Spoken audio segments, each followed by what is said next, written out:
O Senhor é meu pastor e nada me faltará. Caminhar me faz por verdes pastos. Guia-me mansamente a águas tranquilas. Refrigera minha alma. Guia-me pelas veredas da justiça por amor ao seu nome. Ainda que eu caminhasse pelo vale da sombra da morte, eu não temeria mal algum, porque tu estás comigo. A tua vara e o teu cajado me consolam. Preparas uma mesa perante mim, na presença dos meus inimigos. Unge a minha cabeça com óleo e o meu cálice transborda. Certamente que a bondade e a misericórdia me seguirão todos os dias de minha vida. E eu habitarei a casa do Senhor por longos dias. O Senhor é meu pastor e nada me faltará. Senhor, não nos retires dos ombros o fardo das responsabilidades com o qual nos ensinas a praticar entendimento e cooperação, mas auxilia-nos a transportá-lo sob os teus desígnios. Não nos afastes dos obstáculos com que nos impeles à aquisição da confiança e não avalies as dimensões da fé. No entanto, ampara-nos, Senhor, para que possamos transpô-los. Não nos desligues dos problemas com que nos impulsionas para o caminho da elevação das nossas próprias experiências. Contudo, dá-nos a tua bênção a fim de que venhamos a resolvê-los com segurança. Não nos deixes sem o convívio com os irmãos irritadiços ou infelizes, que se nos fazem enigmas no cotidiano, junto dos quais nos convidas ao aprendizado da serenidade e da paciência, mas protege-nos os corações e ilumina-nos a estrada a modo de que nos transformemos para todos eles em refúgio de apoio e socorro de amor. Enfim, Senhor, dá-nos a cada dia o privilégio de servir. Entretanto, infunde em nossas almas o poder da compreensão e da tolerância, do devotamento e da caridade, para que possamos estar contigo tanto quanto permaneces conosco, hoje e sempre.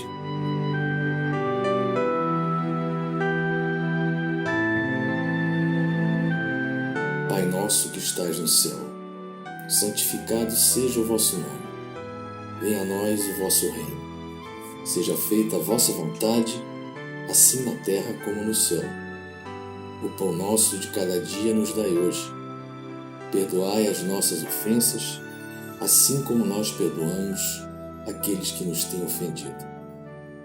Não nos deixeis cair em tentação, mas livrai-nos do mal.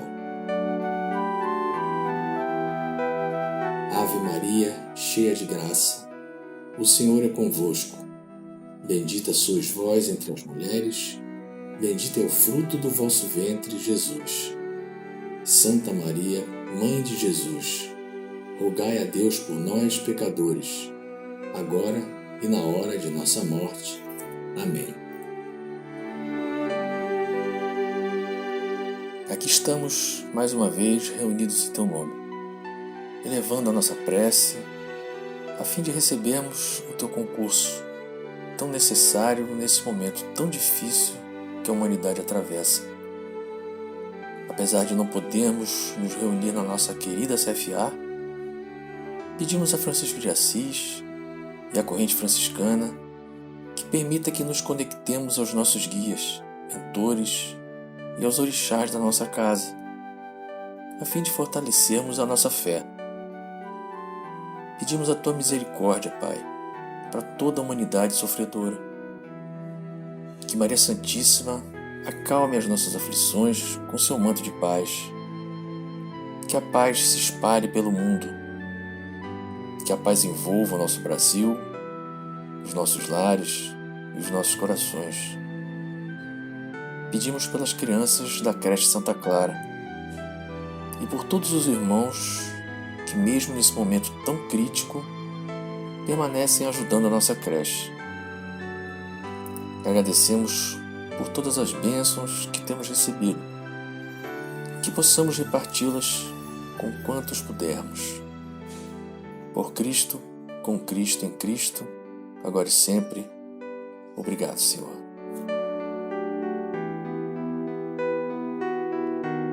Queridos irmãos da Casa de Francisco de Assis, bem-vindos a mais um Evangelho.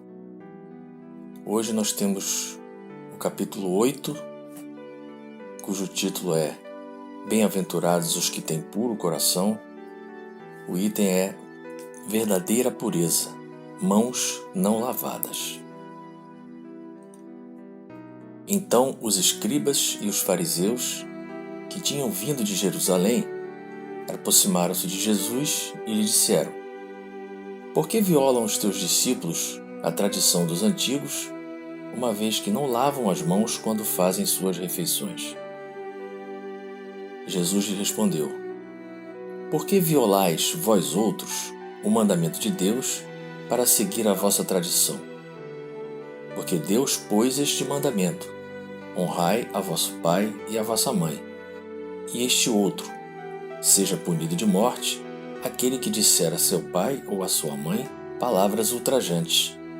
E vós outros, no entanto, dizeis: aquele que haja dito a seu pai ou a sua mãe, toda oferenda que faço a Deus vos é proveitosa, satisfaz a lei, ainda que depois não honre, nem assista a seu pai ou a sua mãe. Tornam assim inútil o mandamento de Deus pela vossa tradição. Hipócritas, bem profetizou de vós Isaías, quando disse: Este povo me honra de lábios, mas conserva longe de mim o coração. É em vão que me honram ensinando máximas e ordenações humanas. Depois, tendo chamado o povo, disse: Escutai e compreendei bem isto. Não é o que entra na boca que macula o homem. O que sai da boca do homem é que o macula. O que sai da boca procede do coração, e é o que torna impuro o homem. Porquanto do coração é que partem os maus pensamentos, os assassínios, os adultérios, as fornicações, os latrocínios, os falsos testemunhos, as blasfêmias e as maledicências. Essas são as coisas que tornam impuro o homem. O comer sem haver lavado as mãos não é o que o torna impuro. Então, aproximando-se dele, disseram-lhe seus discípulos: Sabeis que, ouvindo o que acabais de dizer, os fariseus se escandalizaram? Ele, porém, respondeu: Arrancada será toda planta que meu Pai Celestial não plantou. Deixai-os, são cegos que conduzem cegos. Se um cego conduz outro, caem ambos no fosso. Isso está no Evangelho de Mateus, no capítulo 15, versículos 1 a 20. Vamos ao comentário do Kardec. Os judeus haviam desprezado os verdadeiros mandamentos de Deus para se aferrarem à prática dos regulamentos que os homens tinham estatuído, e da rígida observância desses regulamentos faziam casos de consciência. A substância, muito simples, acabara por desaparecer debaixo da complicação da forma. Como fosse muito mais fácil praticar atos exteriores do que se reformar moralmente, lavar as mãos do que expurgar o coração, iludiram-se a si próprios os homens, tendo-se como quites para com Deus, por se conformarem com aquelas práticas, conservando-se tais quais eram, visto-se lhes ter ensinado que Deus não exigia mais do que isso. Daí o haver dito o profeta: É em vão que este povo me honra de lábios, ensinando máximas e ordenações humanas. Verificou-se o mesmo com a doutrina moral do Cristo, que acabou por ser atirada para segundo plano, donde resulta que muitos cristãos, a exemplo dos antigos judeus, consideram mais garantida a salvação por meio das práticas exteriores do que pelas da moral.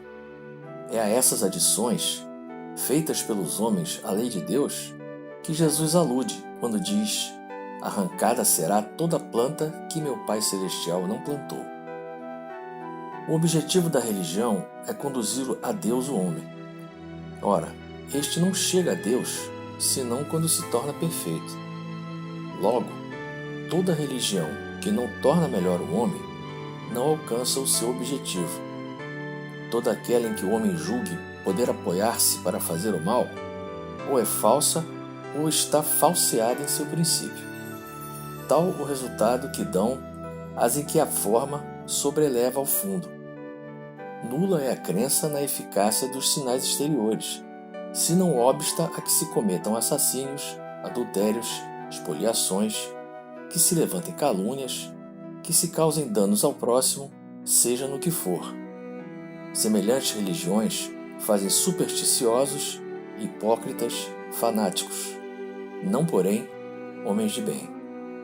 Não basta se tenham as aparências da pureza. Acima de tudo, é preciso ter a do coração. Essa passagem do Evangelho é um convite a uma autoavaliação para todos nós, religiosos, que muitas vezes nos escoramos nas nossas práticas religiosas, nos preceitos das nossas crenças, mas não priorizamos a tão pretendida reforma íntima. Não utilizamos a essência da doutrina que abraçamos para nos tornarmos seres humanos melhores, mais tolerantes, mais caridosos, menos orgulhosos, menos invejosos, menos maledicentes. Pouco adianta a nossa disciplina aparente, a nossa prática dogmática, se a gente não se esforça para combater o que a gente ainda carrega de imperfeição no nosso íntimo.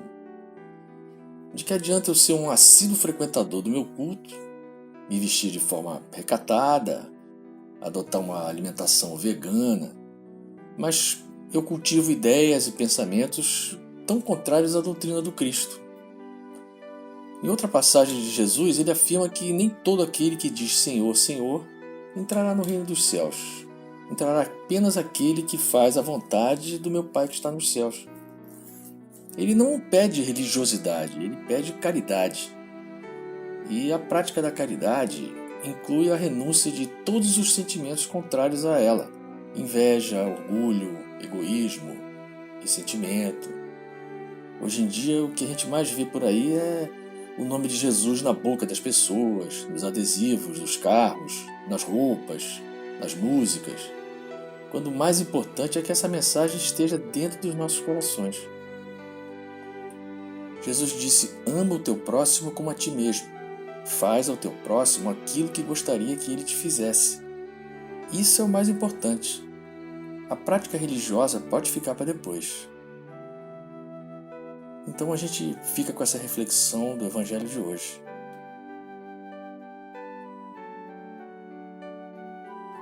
Senhor, faz de nós um instrumento da sua paz.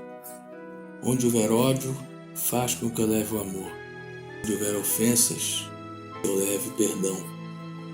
Onde houver discórdia, que eu leve a união. Onde houver dúvida, que eu leve a fé.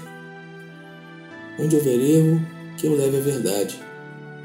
Onde houver desespero, que eu leve a esperança.